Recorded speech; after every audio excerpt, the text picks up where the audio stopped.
Hey, what's up, my ninja? Shinobi here. I got a Diablo 3 video for you, a little update video about patch 2.0.2 and some things that I've been seeing since patch 2.0.1 and some math that I put together and some interesting information for you guys that might actually help you on thinking on which Torment level should you play on. Should you play on 6? Should you play on 3? Should you play on 1? Whatever, what's the best Torment level for you? So hopefully you do learn a little bit from this video here. When the beginning in patch 2.01 came out, we had people doing the chest runs and everything like I made a video about, and obviously that got nerfed and a lot of different things like that. People have been doing that kind of stuff, and then I was going to show you a video actually today, but they nerfed it before I had a chance to show you. And it was this right here. You would go here and go to Act 2 and go to Blood and Sand Waterlogged Passageway, and you would collect between 16 to 18 chests between the western and eastern channels. The chests have been dropping a lot of legendaries, whereas the trash mobs and elite mobs and such haven't been. I literally have been getting more legendaries off of dead corpses on the ground, exploding corpses and stuff, than from mobs in the game, which seems backwards. You don't think it would be like that, but anytime you come by a chest or something like that, make sure you open it because you're going to definitely profit from it. But doing this run, I was getting between 5 to 8 legendaries per hour. Now, as you guys have seen, though, we have the community buff, and you get an extra 50% experience, and people are really focusing on getting their XP up, which is a really good thing to do. Get those Paragon levels up right now. A lot of the legendaries in the game right now are not going to be that useful if you're above averagely geared, like my characters are. So that's something you got to focus on. Now, one thing that people have been doing with the chest thing and the mirror run and the cellar run, and if you don't know what the cellar run is, you go here, on the Act 1, 2, and go to Cellar. All you do is zone in, and you go and kill a couple trash mobs before you get to the area. Then you kill the named mob, and you complete the quest, and you get a couple billion XP per hour in a group of 4 on Torment 6, which is definitely a fast way to level. And I did that on this character and went from Paragon 188 to 197 in probably about 2 hours. So it was really quick, just really fast, and it leveled up, pretty efficiently, which is really good. But what I want to talk about today is why are people focusing on those types of things other than getting out there and killing mobs? Because the way it used to be is, the way that everybody's known it to be, is everyone always asked me in the past, hey, what's the best way to farm? The highest mob density you can. Find the highest mob density areas, farm like that like crazy, and you're going to get a lot of XP per hour, you're going to get a lot of legendaries per hour. But the problem right now is that the monsters in the game are tuned for progressing to level 70. So when you play on Torment 6, yes, you're going to get a lot of XP, but the monsters are going to have a lot more health than they should. And I put together a little demonstration for you. I want to show you something that might spark your interest and might be a little interesting for you. So let's go ahead and get into that. Let me just turn this to here. Here it is. So this is it right here. And this is the just this part right here. This is some testing that I was doing above before we had this this buff here. And by the way, this buff lasts until Reaper Souls comes out, so make sure you take advantage of it, get your XP up. So what I did is I went and I looked at Torment 1, Torment 2, Torment 3, Torment 4, 25, 26, all the way up. And I looked at how much health the monster had and how much bonus XP you got with, at the time I was using a Leorix, and I was also using the buff that you get for Reaper of Souls, leading up to Reaper of Souls, the community buff. So this was the XP. On solo Torment 1, I would get 543 XP. That's just the XP they give you, not XP per hour or anything like that. It's the XP they give you, the bonus XP. Torment 2, 693, 918, 1293, 1818, and 2493. So then I looked at the health of the monster, and I saw, okay, the monster has on Torment 1, 589. On Torment 2 has 942, 1.5, 2.4, all the way up to 6 million health, right? So what I wanted to do is I wanted to see, using Torment 1 as a baseline, I wanted to see the differences between the XP increases and the efficiency between doing the different Torment levels. So, as I made a video in the past, a long time ago before the Scorpions got nerfed, and then magically after I made the video, the Scorpions got nerfed. This was like 6, 7, 9 months ago, something like that. It was quite a while ago. The Scorpions in Area Crater, I said that they had very low health, but you're getting a lot of XP, and that's why people were able to reach a crazy amount of XP per hour, and something needed to be done about that. And they did do something about that for a while, and now they're starting to implement this stuff, and now you can see that it's getting all chaotic again. So you can see right here that from Torment 2 to Torment 1, you get 1.3 times the amount of XP than you do on Torment 2 to Torment 1. And the monster has 1.5 times the amount of health. That's pretty good. You know, that's not too bad. I mean, that's close, you know, and it's like you want to, it's pretty much the way that it is. You like the effort that you put in, you want to get the reward for the effort that you put in, right? So on Torment 2, that's actually not bad because it's close. It's around there. Now my math might be off just a little bit. In this, I did this while I was streaming, and I'd been streaming for a long time, and I was pretty tired and stuff like that, but it's generally pretty close, pretty correct.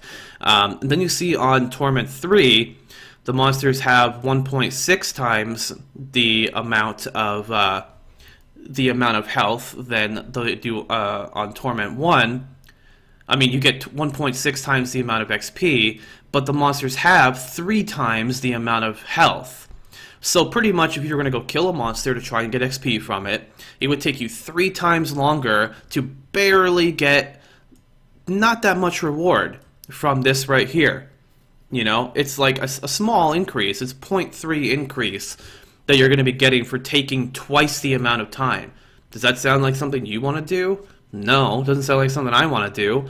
So then it says Torment 4, 2.4 times the amount of XP you get from 1, but it takes 4 times the amount of effort, 4 times the amount of health, which this one's not too bad. Torment 4 is pretty good as far as, like, Torment 3 is just horrible.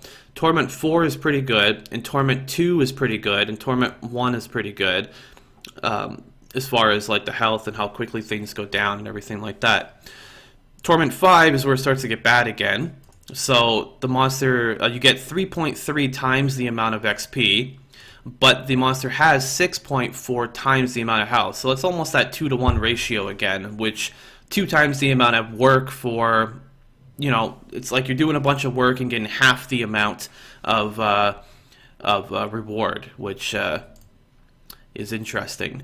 Then Torment 6, you have 4.6 times the amount of experience and 10 times the amount of health. Now it's just getting ridiculous.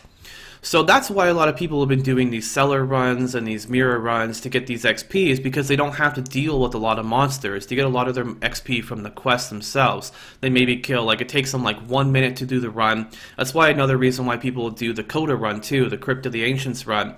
You go in there, you just kill trash mobs, they have low health, you know, you kill them quickly. Even on Torment 6, they don't have a crazy amount of health if you're doing it solo. And even in a group, it's still pretty quick as well, too. And then you kill them, and, you know, it takes them out, and you get a decent amount of XP per hour. You try and avoid the elite packs. This isn't even counting, like, elite packs and everything like that. If you're trying to farm on Torment 6, especially solo, elite packs are going to give you quite a hard time because they, you know, they're not geared towards level 60. They're for progressing towards level 70. And Torment 6 is, they have so much health and they do so much damage to you that even if you're in like the best of the best gear and everything like that, you're still going to have a hard time. My character right now has 108,000 health, tons of lifesteal, tons of life on hit, tons of resist, tons of armor, and I can still die to elite packs and stuff. So that's why a lot of people have been focusing on the seller runs and all these other types of niche runs that only take you like a minute to log in, a minute to log out, 2 minutes to log in, 2 minutes to log out. You know, just like go in, kill a small little pack of something, go back out. That's what people are trying to do. It's kind of like they're just trying to, you know, get the XP where they can, you know, because monsters just aren't worth killing in most places in the game. And as you can see right here, it makes a lot of sense. Now, if you're in a group of 4 people, would I suggest doing something like Keep Depths 2, Cathedral at 4, Fields of Slaughter, places like this that have been giving a lot of XP? In a group of 4, if you guys are pretty geared, I would test out the XP. I would see, okay, how much XP do I get per hour? And then try it on other Torment levels and see if it's faster for you. For instance, last night, we were doing Torment 6, and we were getting like a decent amount of XP per hour. But it was difficult because the monsters hit so hard and they had so much health. And then we put it down to Torment 5, and it was a breeze to go through, never died one time, and we were getting a lot of XP per hour, probably even more than Torment 6 because it was efficient, which is very important. And and I'm in really good gear, and they were in really good gear as well too. So these are some things to keep in mind when you're going through. I would suggest right now, if you want to take my advice, because people have been asking me what Torment level should I play on. If you're in above, like if you're in like average gear or below average gear, I would say focus on Torment 2 or Torment 1. If you're in a group, though, you can probably bump that number up to Torment 4. Okay, if you guys are all in average gear, then you should do Torment 4. If you guys are all in like above average gear and good gear, solo I would do Torment 4, and in a group I would do Torment 6. Or Torment 5. Just kind of mix and match and see which one is giving you the best of both worlds. Because some class, it really depends on the comps that you run too. Like if you have like a Demon Hunter in your group that giving you a 30% damage increase with the Wolf, and you have like a Mantra Conviction with with the Monk and stuff like that. Like if you have a lot of damage bonus increase, I would test it on Torment 5 and see how efficient it is, and then test it on Torment 6. But in my opinion, do I feel like I enjoy doing these cellar runs and mirror runs and these stupid little runs where you go in for 1 minute and then you come back out? I don't enjoy it. I like getting out there and killing monsters, but the fact of the matter is, the trash mobs just aren't dropping any loot, which is usable, or not dropping legendaries pretty much, and the elites themselves are way too difficult because they have way too much health for the amount of XP that you're getting. The elites should have their health cut in half, to be honest. And then Torment 6 would be something that people would all shoot for, because people would want to play on Torment 6, because you're like, wow, the effort that I put in, I'm getting the same reward back. The monsters don't have an insane amount of health or anything like that, which I think that in Reaper of Souls, what they did is they reduced the amount of health for monsters by about 40% in the beta, and that was at level 70 range. I don't know if they did that at level 60 range, so that's probably why we're seeing these weird numbers of like 2 times the amount of health, over 2 times the amount of health, over 2 times the amount of health. So what they may do is this may just be a temporary thing, and then when you get to Reaper of Souls, I'm going to test this again and see if it's the same type of format. But I know that they did in the beta, they did reduce the amount of health that monsters had by 40%, and it felt like, wow, like this is efficient, this is fun, I'm getting the XP that I should be getting. So something to think about. I mean, Reaper of Souls is coming out not too long from now, so do they really need to mess with these numbers and everything? It's not really a high priority, but as far as advice from me to you, if you're looking to get a lot of XP and take advantage of this community buff bonus, I would say if you're an average or below average gear, solo, do Torment 1 or Torment 2. In a group, do Torment 4. If you are in above average gear, close to best in slot gear, just really, really good gear, really high damage, everything like that. You have the good comps, everything's good. Solo, I would do Torment 4, and in a group, I'd say Torment 5 or Torment 6. Now, which areas should you go to? Like I said, Keep Depths 2 is decent. Field to Slaughter, in my opinion, is better than Keep Depths 2. Unless you have to get pretty lucky in Keep Depths 2 for it to be better than Field to Slaughter. Cathedral 4 is still pretty good. The Waterlogged Passageway was nerfed, as I said, and it wasn't also, you weren't getting that much XP per hour. This was before the buffs and everything. This is only on Torment 2 that I was getting. And as you can see by the numbers here, like take a look at this, right?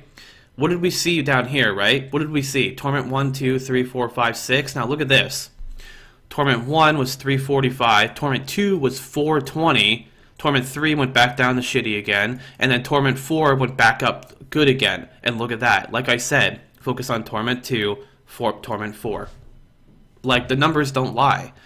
like I've tested this stuff and I've done XP per hour over and over and over and over again, and like in every different like zone that I could go to. And these are the findings that I've found, is that on Torment 2 solo I was getting more XP than any other difficulty, you know, and it just didn't make very much sense. So think about that, guys. If this did help you out a little bit, make sure you throw it a like. I'm about to go up on the live stream in just a minute here, and I'll see you guys over there for some more testing and a lot more fun. And make sure you subscribe. The link's right down below. And throw me a comment. Let me know, which Torment level are you playing on? Which Torment level have you found has been the best for you? Did the video help you out anything on letting you know, okay, maybe I should be on Torment 1 or Torment 2 or Torment 3 or whatever? But a last clarification just for the end of the video here.